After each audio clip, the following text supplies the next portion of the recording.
கனிமொழி துணை பொதுச் செயலாளர்னு போய் தான் டெல்லியில் ராகுல் காந்தியை சந்திச்சிருக்காங்க. என்ன பேசினாங்க, எதுக்காக பண்ணாங்கன்னா ஏஷியங்கள் தான், பத்திரிகையில் வர்றது தான்.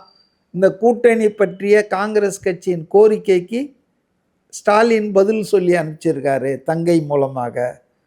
அவங்க பார்லிமெண்ட் மெம்பராக இருக்கிறதால போய் பார்த்துருக்காங்க அப்படின்னு சொல்கிறாங்களே தவிர எந்த அளவுக்கு உண்மைன்னு தெரில. அப்போ காங்கிரஸில் இன்றைக்கி டிவைடட் ஹவுஸ் தாங்க. அது ஸ்ட்ராங்காக ஒரு செக்ஷன் திமுக இதெல்லாம் செஞ்சு தான் ஆகணும் அப்படின்னு சொல்லுது. செய்யலைன்னா நம்ம தாவேக்காவுக்கு போவோம், அவர் நிறைய ஆஃபர் பண்ணுறாரு, ஆட்சியில் பங்கு சொல்கிறாரு, நம்ம போகலாம், இங்கேயே இருக்கணும்னு அவசியம் இல்லை, நம்ம ஒன்றும் பாண்டட் லேபர் இல்லைன்றாங்க. அப்படி சொல்கிறவங்க கூட ஃபஸ்ட்டு ப்ரியாரிட்டி திமுக தான் சொல்கிறாங்க.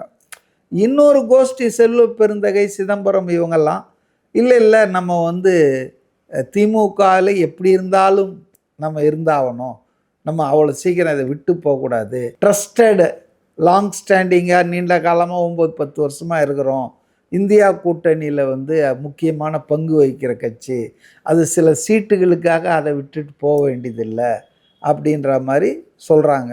இப்போது புதிய அறிமுகம் ஆச்சி ஹோட்டல் சாம்பார் 50 கிராம் ரூபாய் 20 மட்டுமே.